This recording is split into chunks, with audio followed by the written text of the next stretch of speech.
This is an expensive meal. Who wants a linty painting? I get teased for it. It's not gonna work. You see that? It looks like I've been on an adventure. Oh, I'm so nervous right now. Oh, I'm so nervous. Oh, I'm nervous. Well, don't fail me now. If inhaled, visit doctor immediately. This is ridiculous. Oh my gosh. Good morning. Happy Friday. I'm not gonna lie, I think January went by not too fast. So I feel not stressed out.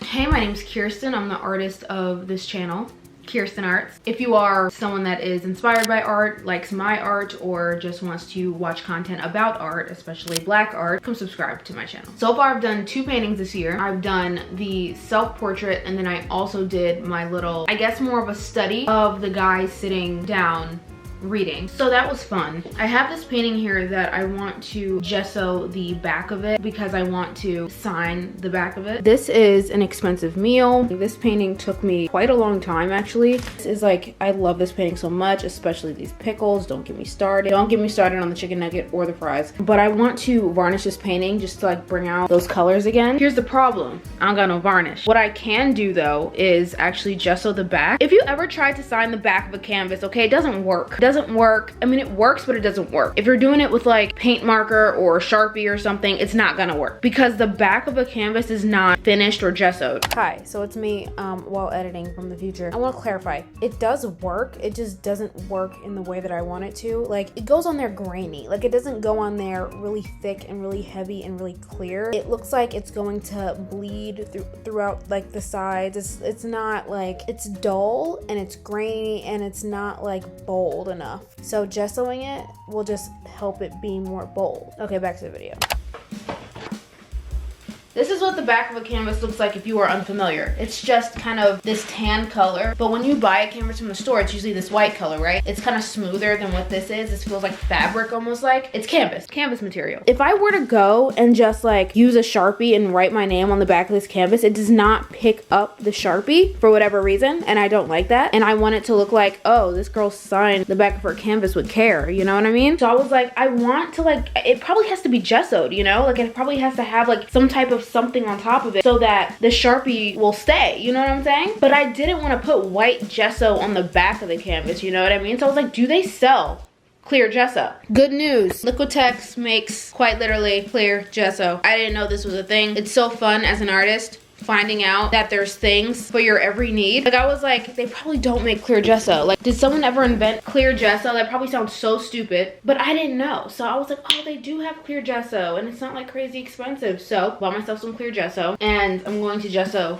the back of this canvas. I was gonna do it on the floor, but I'm probably just not. This step I learned is essential. Lint roller. Roll off any excess lint or things that just happen because the canvas is just sitting around, you know? Like when the canvas is just sitting around, things and particles tend to fall onto it. So especially when you varnish, get a good lint roll in because there's nothing worse than varnishing a painting and realizing that there's lint in the varnish, underneath the varnish. So it just looks like you got a linty painting, you know what I mean? And no one wants a linty painting. Who wants a linty painting? Not me. So let's go.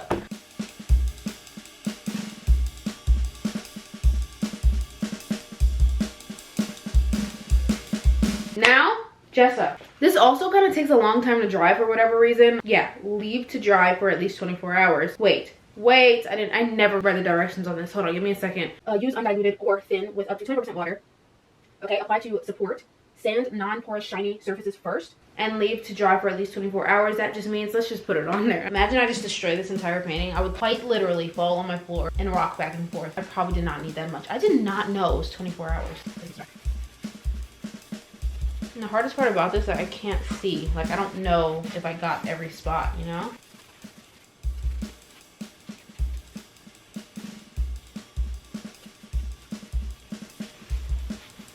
I decided while I was doing that, I'm only gonna do one corner. Why do all four? Why do all four? I was like, maybe I'll sign the painting in all 4 corners. Like I'll put an expensive painting, Kirsten Arts. But then I'm like, oh, I don't like signing my paintings on the front because every time I do so, it looks bad. Honestly, it looks bad. So I'm gonna leave it to dry for 24 hours and we'll see.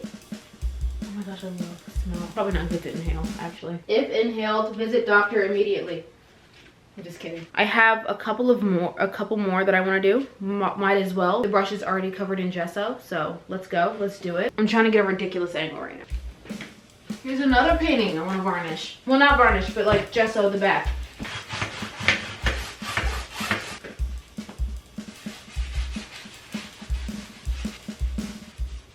If you're doing this, please make sure the front of your painting is totally dry. Could you imagine the tragedy? Could you imagine the tragedy? This painting is called The Girl Who Creased Her Forces.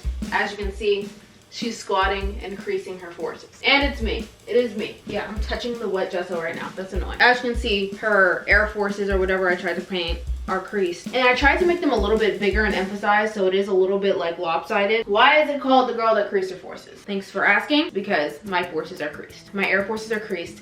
The shoelaces aren't super clean. And I get teased for it. Sibling banter, of course. That's because my sister is a real, like, I guess, sneakerhead, I would say. I never was. And all of that, I guess, teasing, I'm not trying to be, like, sensitive, but, like, teasing, brought me back to middle/high school, where I tried to be a sneakerhead because I thought I had to. I just never was. I still don't mind my forces creased. Like, I just don't care. Like, they're kind of creased. They're not that clean. They're not laced in the coolest way. But that's just that. That's just me. I don't mind. It's just what it is. I wear Converse that are dirty. I don't really mind. I don't mind. It looks like I've been on adventures. Point is, I was never a sneakerhead. I felt like I had to push myself into that category because I was a young black girl and all the other young black girls were sneakerheads. They were into sneakers. They knew the newest Jordans. They knew, like, what was coming out. Like, they knew everything, and I was just like sitting there like, I don't know any of this. Maybe I should. So I tried to like get really into Jordans. I never was. I still, not that there's anything wrong with it. It's just not something that I'm drawn to, you know? I remember I got a pair of Jordans one time and somebody was like, they weren't not real, but they weren't the main line of Jordans. I still don't know they weren't Air Jordans. I don't know. What am I talking about? Like, I just don't, like, I don't know. But yeah, that's why it's called The Girl That Creased Her Air Forces. I mean, you can clearly see my discomfort. Like, all of that talk just brought me back to the stress of a high school student, like trying to figure out where they fit in and like trying to be cool and trying, you know, it just brought me back. So I just decided to stop talking. It was making me too uncomfortable. Thank you. Anyway, point is, don't force yourself into a category of people just because you think you should be there. If you're not feeling it, don't do it. It's just, you're you. So whatever you actually are deeply interested in, pursue that. Just because the world wants to put you in a category does not mean you need to be in that category. Okay, doesn't mean you have to be in that category. Okay, I'm not saying being a sneakerhead is a category. Well, it kind of is. I don't know. I'm gonna stop talking now. I'm probably gonna cut that out because now I'm talking too much. I need to get ready to go to the store. I want to go to Hobby Lobby. I want to go to Barnes & Noble. I want to go to Ulta. I want to go to Best Buy, even though I know I'm not buying anything unless they have a camera that is a Sony camera that is there for $150. But I know it's not because that doesn't exist. I'm gonna stop talking now and get dressed. We should go.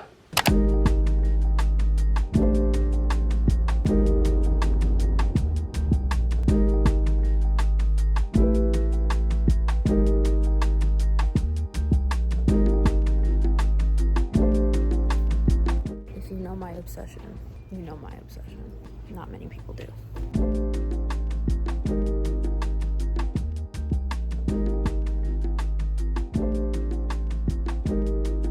Guess what, guys? It's been days. I did get me some varnish though. I forgot how expensive varnish is. I know I talk about expenses a lot, but art is expensive, okay? This teensy tiny satin varnish was originally $17, okay? If you're on a budget, luckily there was a 30% off coupon available, so I only ended up paying like, I don't know, like $13, but still. I have so many large paintings that I need to varnish. I was gonna opt for the bigger one, but the bigger one was almost $30. And I was like, no, there's no way. I am a college student. Ooh, I cannot wait to varnish this guy. I feel like it'll bring that background out so well. Oh my gosh, we're gonna have a fun time with that. But this is the painting that I did gesso on the back for. But this is the corner that I did in gesso. But the texture, I know you can't feel it. This is not a 4D video. I don't know, you might be able to tell by the sound. This is what the unvarnished sounds like. And this is what the varnish sounds like. You see that? Is this one varnished? No, it's just this corner. I'm so nervous. Imagine I spelled expensive wrong and I wrote expansive. Oh my gosh. All right, let me just do a quick tester because, so this is actually how it would go on if I didn't varnish it. It's like there, but it's like holes, you know? than on a varnished surface. Do you see that? Not varnish, I'm sorry, gesso. It's just thicker, you know what I mean? And more pigmented. This is a pen I got. It's basically just from Michael's. It's Michael's brand, I'm pretty sure. Craft Smart. Think I'm not, oh, I'm so nervous. Okay. Should I use the smaller side or should I use a thicker side? Let me just confirm that this is the right painting. 1 second. Also, if I mess up, I'm going to have to paint the entire back. Like, it's gonna, what else would I do? Oh, I'm so nervous right now. Should I do it outside? Oh, no. Oh, I'm so nervous. Oh, I'm nervous. I'm actually going to type out an expensive meal on my notes just to make sure I'm spelling it right. And I need to, like, not be shy about it, you know? Should I do capitals or lowercase? Usually I do lowercase. Ready, guys? Should I do lowercase or capital? I don't like either one. I'm gonna do lowercase. Oh, no. This is ridiculous. It's going on better than it would have if it was not just. Ready?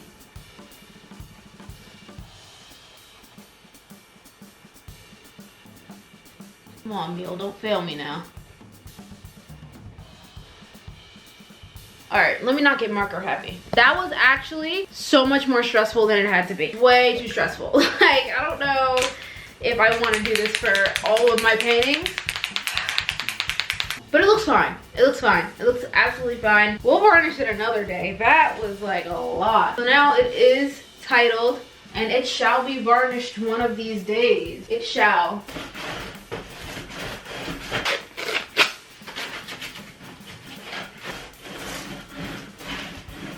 I decided I'm gonna go ahead and varnish it now. Varnishing is so fun because you get that effect where it brings all the colors back to life. I don't know if you've ever seen any of those videos where like they put the varnish on top and like the colors just come back alive. You gotta shake satin varnish because the satin part separates from the actual varnish, so it's like this cloudy liquid on the bottom and then the clear liquid on the top, so you have to mix it together to get that like whole satin effect. So this is the brush I'm gonna be using. Are you ready? I'm not. Oh my gosh, that was so much. This is not something that I need to be using like too much of.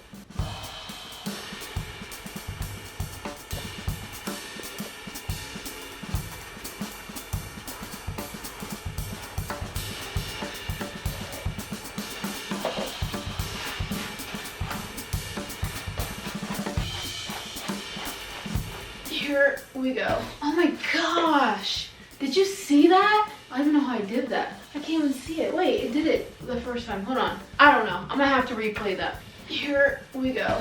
Here we go. It's like a really minor gloss. That's why I like satin varnish instead of gloss, because gloss is a little bit too glossy for me. And I have this thing where if I walk past the painting and I can't see what's on the canvas because of the high gloss, it's not a vibe for me. I cannot stand that. I try to avoid that completely. Matte varnish is just not a vibe either because then it's too flat. Satin varnish is like right in the middle. So, also another important varnishing tip, because I've lived and I've learned, it has to dry flat. Like you have to put it on a flat surface, because there was one time where I varnished a painting and then I hung it back up on the wall and I come back later and there's drips going down the painting. I'm gonna go lay this down flat somewhere.